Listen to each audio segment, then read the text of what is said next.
नमस्कार, मैं हूं पल्लवी नागपाल जयरथ, प्रोफेसर बड़ा गुरुकुल। पैसा कमाना तो हर कोई आपको सिखा देता है, लेकिन क्या आपको किसी ने ये बताया कि पैसा बचाते कैसे हैं? जानते हैं मैं ये बात क्यों कह रही हूं? क्योंकि ये कहा जाता है कि एक एक बचाया हुआ रुपया कमाए हुए एक एक रुपए के बराबर होता है। इसलिए पैसे कमाने के साथ साथ ये बहुत जरूरी है कि पैसे को बचाया कैसे जाए। इसलिए तो हम आपको बताएंगे कि कैसे आप पैसे बचा सकते हैं और उसे निवेश कर सकते हैं। अब कभी किसी के घर पे शादी होती है, कभी उसे घर भी खरीदना होता है, तो ऐसे में ना आपको समझ नहीं आता होगा कि भाई मैं पैसा कहां से निकालूं। तो घबराएं नहीं, क्योंकि हम आपको ये भी बताएंगे कि किस लक्ष्य के लिए आप कैसे पैसा बचा सकते हैं। तो आपके लिए कहां निवेश करना सही होगा, इन टिप्स के साथ हमने आपके लिए बहुत ही खास कोर्स बनाया है। इसमें हम आपको बताएंगे कि आखिरकार गोल बेस्ड फाइनेंशियल प्लानिंग क्या होती है। अब आप सोचेंगे कि भाई सेविंग और इन्वेस्टमेंट तो मैं करता ही रहता हूं, लेकिन आपको पता है सेविंग और इन्वेस्टमेंट में ना बड़ा अंतर होता है। तो ये अंतर क्या होता है ये भी हम आपको बताएंगे।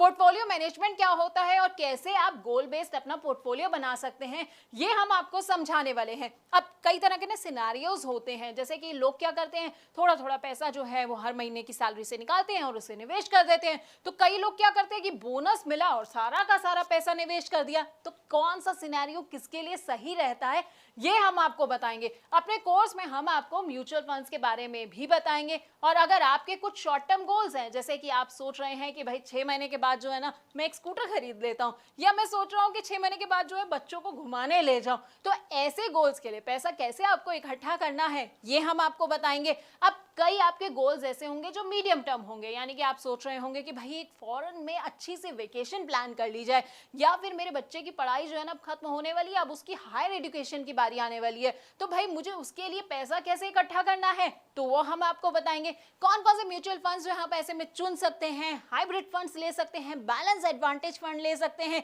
लेकिन अब आप ये सोच रहे होंगे भाई ये सारे फंड्स कौन से होते हैं, तो हम आपको ना इन तमाम फंड्स के बारे में बड़े अच्छे से बताने वाले हैं। उसके अलावा हमारी जिंदगी का जो सबसे बड़ा और सबसे लंबा गोल होता है ना, रिटायरमेंट प्लानिंग का, वो आप कैसे कर सकते हैं। म्यूचुअल फंड्स के जरिए अपनी रिटायरमेंट प्लानिंग आप कैसे कर सकते हैं, कौन कौन से फंड्स आप चुन सकते हैं, ब्लू चिप फंड कौन से होते हैं, मिड कैप फंड कौन से होते हैं, या स्मॉल कैप फंड्स जो हैं वो आपके लिए कैसे फायदेमंद हो सकते हैं, तो हम आपको बताएंगे। इसके अलावा ना निवेश के बड़े सारे और भी इंस्ट्रूमेंट्स होते हैं। अब जैसे पीपीएफ होता है, नाम तो सुना होगा आपने, एनपीएस होता है, एलआईसी के प्लान्स के बारे में तो हर कोई जानता है, और इक्विटी और डेट इंस्ट्रूमेंट्स के बारे में तो हर कोई जो है वो पूरा अच्छे से समझता आया है। लेकिन इनमें से आपके लिए कौन सा प्लान सही रहेगा ये शायद आप नहीं जानते होंगे। तो हम आपको ना अपने कोर्स में इन तमाम प्लान्स के बारे में अच्छे से जानकारी भी देने वाले हैं। और अगर आप रिटायर हो चुके हैं और आप सोच रहे हैं कि भाई मुझे तो बड़ा सारा रिटायरमेंट के बाद जो है ना पैसा मिल गया है, अब इसे मैं कहां पर निवेश करूं, तो बस आपको टेंशन नहीं लेनी है, क्योंकि हम आपको ये भी बताएंगे कि रिटायरमेंट के बाद आप कहां निवेश कर सकते हैं।